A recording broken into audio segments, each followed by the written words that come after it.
lo que está pasando. Es evidente que un conflicto en Oriente Medio, lugar donde se produce una gran parte del petróleo del mundo, va a tener un efecto en los precios del crudo. Pero la pregunta es, ¿y en el resto del mercado qué efecto va a tener? Es una de las grandes dudas también. Hoy el mercado abierto en Europa, el primer día que abría después de lo sucedido en Israel, lo ha hecho con incertidumbre, con pequeñas caídas. La gran pregunta es si esto realmente puede ir a más. Lo cierto es que al final eso depende un poco de la magnitud del conflicto, si se queda en algo exclusivo de la zona de Israel o si se expande más allá.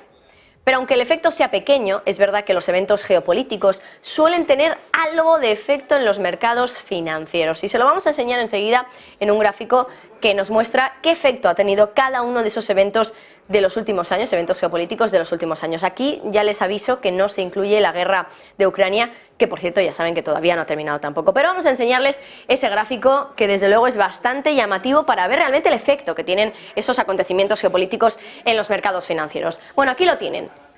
Y ven que la lista es bastante larga, pero como les digo, no se incluye la guerra de Ucrania, tampoco ha terminado todavía, entonces tampoco podemos todavía realmente explicar de la mejor manera cuáles han sido las consecuencias o los efectos en los mercados.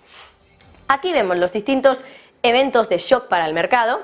COVID, por ejemplo, ataque con drones en Saudi Aramco en el año 2019, hay muchísimos, incluso el ataque a Pearl Harbor, que acabó desencadenando en la Segunda Guerra Mundial, aquí están viendo muchos, y luego aquí lo que vemos es, bueno, el día en el que se han producido, el movimiento en el S&P 500, el día en el que se produce ese evento, y luego vemos todo el drawdown que se produce a lo largo de los días, es decir, toda la caída hasta el momento de suelo, que se ha producido a raíz de lo que ocurrió esos días. Bueno, y ahí, justo al final del gráfico, pueden ver los días en los que se ha desarrollado toda esa caída y cuánto ha tardado en días en recuperar todo lo que ha caído. Bueno, antes de meternos ya en los eventos concretos, les quiero enseñar la parte de abajo, que es la media. Bueno, aquí de media, ya la conclusión que podemos sacar es que normalmente de media, el día en el que se conoce un shock de estos de geopolítica, la caída en el S&P 500 es del 1,1%, tampoco está mal, pero quizá podríamos decir que entraría un poco de lo que se considera un movimiento normal, diario, en el S&P 500. También nos dicen que el drawdown total, es decir, la caída total que se produce a lo largo de los días después de conocer un shock geopolítico como estos, es de en torno al 6,1%, que generalmente ese drawdown se produce en unos 22 días y medio y que tarda aproximadamente 50 días en recuperar la caída que se ha producido en 22 días por culpa de lo ocurrido con este shock geopolítico. Bueno, aquí pueden ver que realmente el que más efecto produjo en el mercado fue el coronavirus, que en este sentido tampoco era un evento geopolítico como tal, de tensiones, simplemente un evento geopolítico porque algo que estaba ocurriendo en una parte del mundo acabó también contagiándose al resto y también acabó pues provocando cierres en todo el planeta. Claro, aquí los efectos económicos serán muy evidentes de lo que estaba ocurriendo respecto al coronavirus. Aquí el drawdown total fue de 33,9% en el S&P 500, una de las caídas más rápidas que se ha registrado nunca en el índice americano. Pero es que hay más.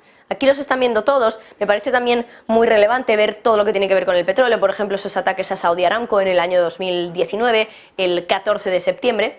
Ahí lo que veíamos es una caída del S&P ese mismo día del 0,3% y a lo largo de los 19 días que duró un poco pues esa tensión en torno a este tema, 4% fue en total lo que cayó el S&P 500. Como ven, tampoco es mucho, pero es que hay muchas más cosas. Por ejemplo, bombardeo en la ciudad de Madrid. También aquí estamos viendo ataques terroristas en Estados Unidos, incluso, que ahora mismo no lo estoy encontrando, pero también nos hablan del 11S y también el efecto que tuvo el 11S en las caídas en bolsa. Incluso la crisis de misiles de Cuba, la crisis del canal de Suez, el momento en el que Corea del Norte invade Corea del Sur, pero como ven aquí, los movimientos diarios que hemos visto en esos periodos, fíjense porque es justo aquí los ataques terroristas del año 2001, el 11S, que les decía, aquí es el momento donde más reacción, una de las reacciones más fuertes que vemos en el S&P 500, el mismo día en el que se conoce un evento geopolítico.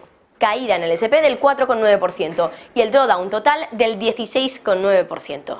Pero tampoco vemos mucho más movimiento. Es verdad que aquí vemos un 5,4 en el momento en el que Corea del Norte invade Corea del Sur, 3,8 el día en el que Pearl Harbor es atacado por parte de los japoneses. Así que ahí pueden ver efectivamente que, bueno, hay días, hay momentos en los que hay caídas más relevantes, pero generalmente, fíjense, 0,3, 0,7, 0,3, 0,1, 0,1, 2,3, 0,9...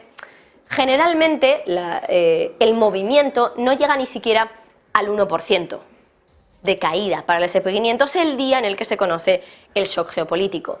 Y en los drawdowns, bueno, pues sí que es verdad que hay días donde vemos doble dígito de caídas, por ejemplo aquí con el coronavirus, también aquí vemos una caída del 11,6, 16,9, 12,9, 18, 19,8, pero son 4 casos contados realmente, no son unos casos donde pues realmente hayamos estado viendo una caída demasiado relevante en el SP500. Con lo cual, conclusión, que generalmente los eventos de shocks geopolíticos no tienen demasiado efecto en la bolsa. Vamos a continuar analizando todo esto, los shocks que se van produciendo en los mercados financieros, pero vamos, normalmente los eventos geopolíticos suelen tener, como digo, un impacto inmediato, por lo menos bastante limitado. Esa es la conclusión que se puede sacar de este gráfico, básicamente, que el efecto es más impactante cuando se acaba viendo que no es un hecho aislado y que el evento en sí después pues, puede provocar una guerra o un conflicto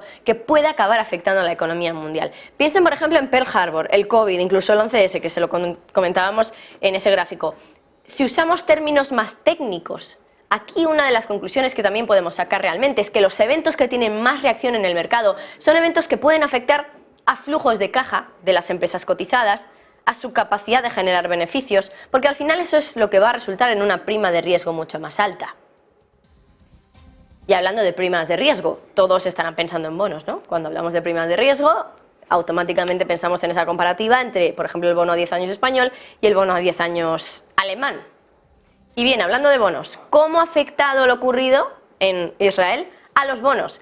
Que ya saben que la semana pasada estaban desplomándose en precio durante toda la semana, algo que se vio incluso más agravado por lo que había ocurrido el pasado viernes cuando conocíamos ese dato tan bueno de paro, lo que hacía pensar que la Reserva Federal no estaba consiguiendo afectar al mercado laboral a través de esas subidas de tipos de interés tan rápidas que se han producido en el último año y medio. Bueno, pues les vamos a enseñar un gráfico también muy interesante que nos muestra el movimiento en los futuros del bono a 10 años de Estados Unidos. Como digo, ya saben que el viernes, con la publicación del dato de empleo, con la creación de más de 300.000 nóminas no agrícolas en septiembre, los intereses se dispararon y el bono a 30 años incluso llegó a superar el 5%. Bueno, pues fíjense ahora en el movimiento que ha hecho hoy el bono a 10 años al conocerse.